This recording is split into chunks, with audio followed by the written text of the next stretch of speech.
The sky was bruising into twilight. Street lights buzzed alive, one by one, casting yellow halos across the sidewalk. Darius stood outside the little coffee shop on Main Street, phone in hand, hoodie up. He was waiting on his ride, just like anybody else would. His hands were in his pockets because the breeze had a bite to it, not because he was hiding something. But tell that to the two officers pulling up slow beside him, cruiser lights off but energy loud. "Hey, you live around here?" One of them barked, stepping out like he was hunting something dangerous. Darius turned slowly, startled, phone still lit in his hand. Yeah, just waiting for my mom to pick me up," he said, voice even. The officer scanned him top to bottom. Darius could feel it. Not just the look, but the judgment underneath. "Mind telling me what you're doing loitering outside this place?" the cop asked. "I told you, waiting for my ride." The cop squinted. "Mind stepping over here for a second?" The sound of metal cuffs echoed too loud for a town that quiet. "What's this for? I didn't do anything," Darius protested, voice rising. "You fit a description. You're just standing around looking suspicious." "Can't have that." "Suspicious how? For standing? For being black?" The cop didn't answer. He just shoved Darius toward the cruiser. Inside the car, Darius's heart pounded, not just from fear, but from fury. It had happened before. It always did. No matter how clean he dressed, how polite he spoke, some folks only saw skin. The officer radioed something in, laughing with his partner. "Kid thinks he's somebody, sitting here like he owns the town." Darius bit his lip so hard it bled. He didn't want to play the card, not unless he had to. But tonight he might have to, because they didn't know. They didn't know who his mother was. They didn't know her last name was on every ballot sign around town. They didn't know she was Mayor Denise Whitaker. "You stay humble," she'd told him, brushing his cheek. "You don't use my name to escape trouble. You be better than that."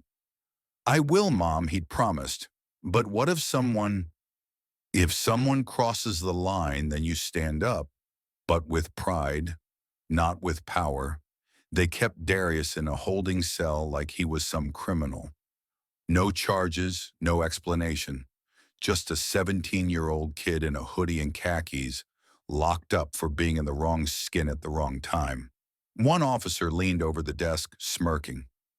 "Next time, don't lurk. People get nervous."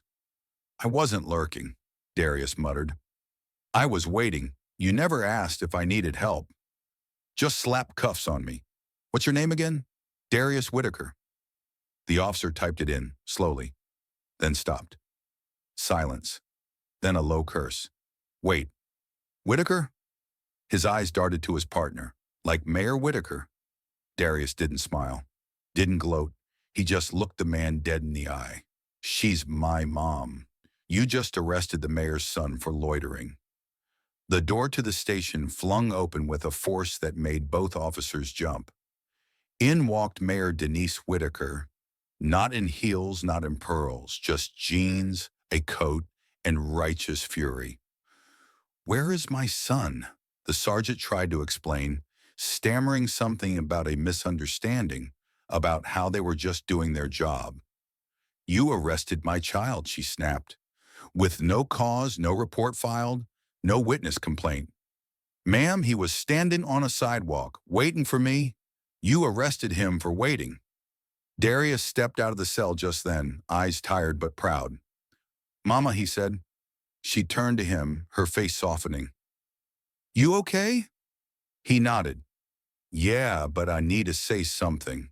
Darius faced the two cops, voice strong. "I'm not angry because you didn't know who I was. I'm angry because it wouldn't have mattered.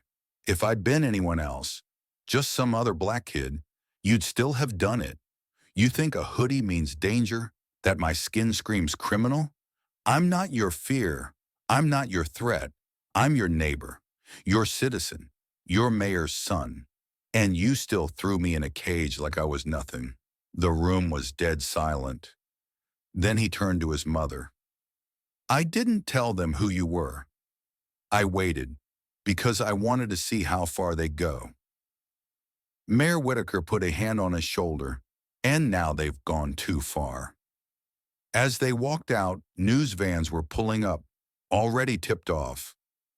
The whole town would know by morning, not just about Darius, but about the culture behind the badge.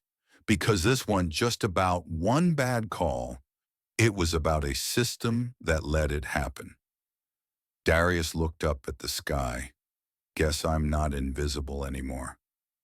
His mom smiled, sad but proud. "No, baby, you just made them see." The holding cell was quiet except for the faint hum of fluorescent lights above Darius's head. He sat still on the metal bench, elbows resting on his knees, eyes fixed on the floor, like he was trying to hold himself together piece by piece. His wrists still carried the angry red lines where the handcuffs had bitten into his skin. But the real sting wasn't physical. It was the silence, the disbelief. The way the world had shifted suddenly, violently over something as simple as waiting outside a building while black. He wasn't yelling, he wasn't resisting, he wasn't dangerous. But none of that mattered, not in that moment, not to them. They didn't see Darius Whitaker, honor student, tutor, volunteer, son of the mayor. They saw what they wanted to see, and they acted on it. Earlier that night, the rain had barely started when Darius stepped out of the community center. He had just finished helping middle school kids with their math homework, a part-time gig he'd taken on, more out of passion than pay. He leaned against the bike rack, scrolled through his phone, and waited for Jameer to pick him up. It should have been an ordinary night, but as the headlights approached and a patrol car rolled up instead, something in Darius's chest tightened. He didn't run. He didn't move. He just stood there. Still, it only took seconds for Officer Grant to jump out of the car and start asking questions, not with concern, but with suspicion already dripping from his voice. It was clear this wasn't a conversation, it was a warning. When Darius calmly explained he was waiting for a friend, that he'd been tutoring inside, it changed nothing. They didn't want answers. They wanted control. Before he could say much else, his hands were behind his back, cold steel snapping against his wrists. No one came out to stop it. No one inside saw. It all happened in the open, like this was just another routine, like this was normal. 2 hours passed in that small cell, and Darius's frustration had turned to something deeper. A quiet fire, a slow burn. He wasn't just humiliated, he was angry, not just for himself, but for every kid who didn't have the privilege of a mayor for a father. Because he knew deep down that if he were anyone else, he might have been left in that cell overnight, or worse. Still, the irony hung in the air like smoke. They thought they had power over him. They didn't know who he was, but they were about to find out. When Mayor Whitaker got the call, his hands went cold. He barely listened to the assistant's words after she said, "It's Darius," then arrested, then loitering. The papers on his desk scattered to the floor as he stood. For a moment, he was no longer the mayor of the town. He was a father who had to fight the same system he thought he had some control over. When he walked into the police station minutes later, the officers behind the counter froze. His presence didn't need an introduction. It announced itself. But Darius didn't meet his eyes when he saw him. The look on his son's face cut deeper than anything the officers had done. It wasn't just disappointment, it was betrayal. Outside the station, the two men stood in the cold air. Darius's hoodie was damp. His breath fogged in front of him. He didn't say anything at first, but the silence between them wasn't peaceful. It was heavy, like the pause between lightning and thunder. Then Darius spoke, and when he did, it wasn't with rage, it was with clarity. He told his father the truth, that this wasn't about him, that it was never just about him, that what happened wasn't an accident or a misunderstanding. It was a system doing exactly what it was designed to do. And for the first time, Mayor Whitaker didn't have a speech. He just listened, because he needed to hear it. A week later, the town hall was overflowing. Darius stood at the podium taller somehow, not because of the stage, but because of the weight he carried and refused to let crush him. He didn't come with revenge. He came with purpose. He spoke about what happened, about what it meant, about how close injustice can live next to comfort, even in his own life. He said, "If it happened to me, it can happen to anyone." And in that room, people started to listen. Not everyone, of course. Some arms stayed crossed, some minds stayed shut. But others leaned in. Others shifted in their seats. Others realized something had to change. That night, Darius walked past the same spot where it all started. The bike rack, the sidewalk, the light pole. It hadn't changed, but he had.